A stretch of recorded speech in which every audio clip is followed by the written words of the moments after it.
Alright, hey you guys, it is TsubakiSwagg and I'm coming to you with my review of Parasyte the Maxim episode 10, What Mad Universe. And this episode was so,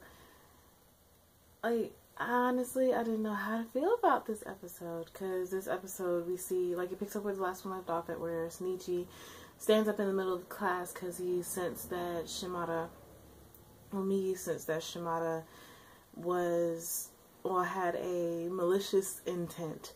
And this was when also they showed that Yuko had confronted Shimada, asking him if he were a parasite, and he showed his true colors. So Shinichi, he stood up in the middle of class and everybody was like, did you just wake up out of your sleep? Where are you going? What are you doing? The teacher was like, Shinichi, where do you think you're going? And he just walked out of the room like it was nothing, like he wasn't in school.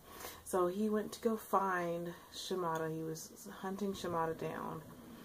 And while Shinichi is looking for him, Yuko is trying to get away from him, and he pretty much tells her that moving is just going to make it worse, it's going to make it more painful, so just pretty much sit still and let him kill her.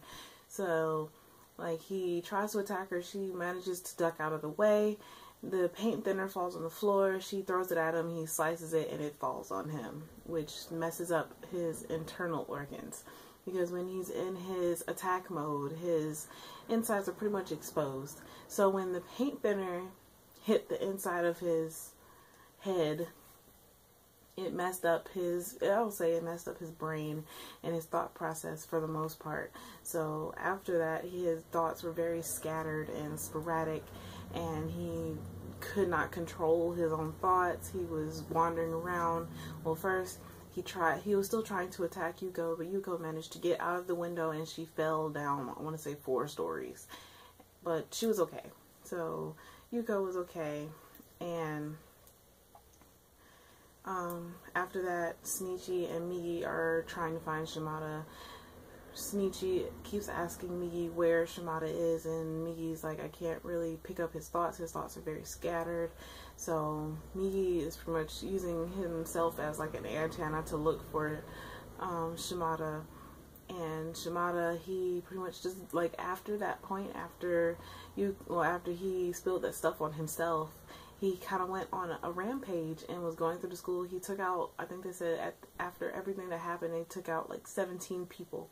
Because 3 people, a teacher and 2 kids that were in class that were outside, when Yuko fell out the window, went to go find him. He took them out without hesitation. And then he pretty much got a class, and it was Murano's class, actually, because Shinichi finally found Shimada, and he was on the same floor as him, and he walked through and he saw all these dead people on the floor, and he started freaking out because he knew that it was Murano's class.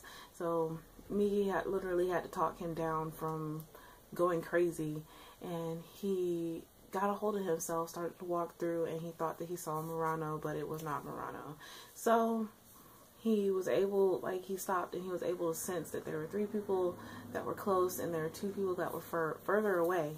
So he found the 3 people. He found Murano and 2 other boys that were with her, and he comforted Murano, and the 2 boys pretty much accused Shinichi of being the one that killed all those people, and they ran toward the wrong direction and got killed immediately by Shimada. And Shinichi was able to save Murano. He darted past where Shimada was and literally jumped 5 stories out the window, landed on the ground, and then jumped over a fence into, it looked like a basketball court.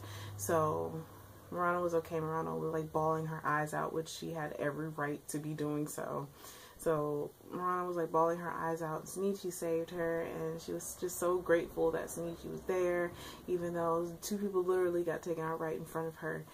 And while all that was happening, they show Shinichi handed her off to the paramedics, and he was about to go back inside to take out Shimada because he feels like it was pretty much his fault that Shimada has been running rampant today because he knew exactly what Shimada was, but he let him go free. So he said it's pretty much him and Migi's fault for not taking him out when they had the opportunity to do so.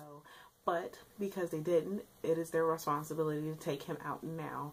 And at first Migi was like, well, you should let the police officers do it because they can take him out by themselves, blah, blah, blah. And then he took out more, like he took out several police officers and was making his way towards the roof. So Shinichi said that he was going to take him out without getting within 300 meters of him because then Shimada would have sensed him. So he literally went to another building, like he climbed up to the top of another building and waited for Shimada to come outside. And he was pretty much like talking to Shimada without talking to him, saying that this is not just it's not just about you, this is about like Ryoko and A, and he has to protect the world and blah blah blah. So he got this huge rock. Well, it looked like about the size of a, I want to say a softball.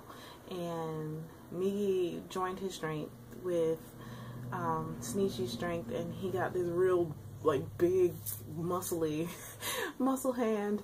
And as Shimada was walking out, he threw the rock and it took out Shimada's heart instantly, like instantaneous death. And as he laid on the ground, his little eye like came up and saw that it was Shinichi, and he realized that Shinichi was the one who took him out.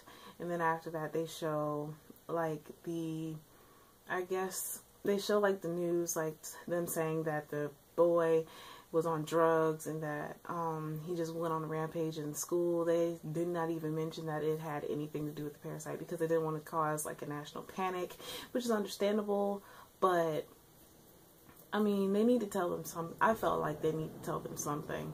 But we find out later on that, like, a council, I guess it's a council that, like, governs over Japan. They were meeting, trying to figure out, they wanted to come public with the parasites and parasites living among people.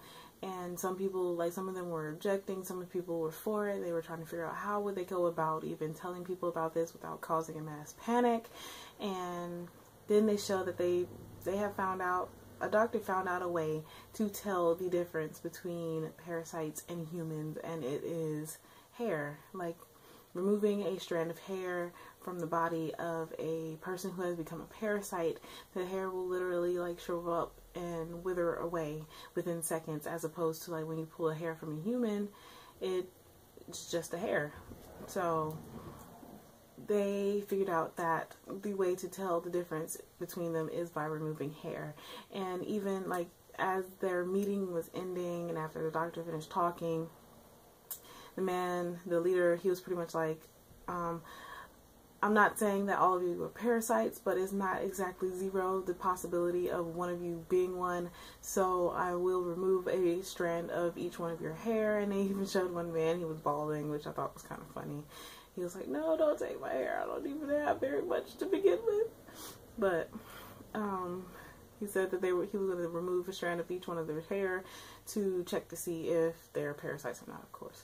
So after that, they show like Shinichi, he's walking to school, and there's like after the whole incident thing happened, they eventually started going back to school, and he sees Murano, he calls out to her, they start walking together. He asks her about Yuko, asks her if she's okay, and she's like, yeah, she's very strong, and she's supposed to be coming back to school that day.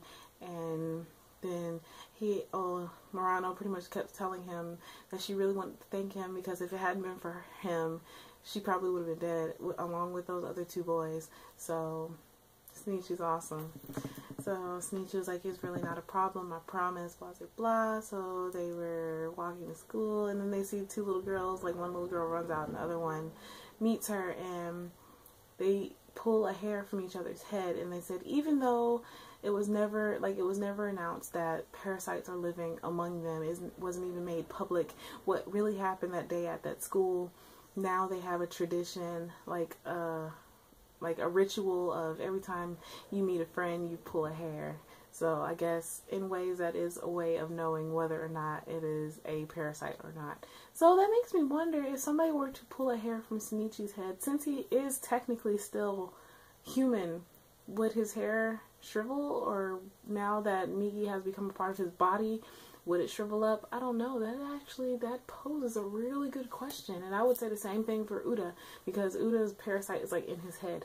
So, I mean, actually, technically, Uda, his parasite, actually, I want to say he became a part of him when Uda almost died, when he almost drowned. So, it is a possibility that even the people who are coexisting with these parasites, it's possible that they could still be considered a parasite because of that. But I don't know. I would love to hear how you guys feel about it. How do you feel about the way things ended with Shimada? Do you think that I feel like it was a little bit rushed, but maybe that was just me. I don't know. But as always, please remember to comment, thumbs up, and subscribe. It helps me out a whole lot. And this is TsubakiSwagg saying adios.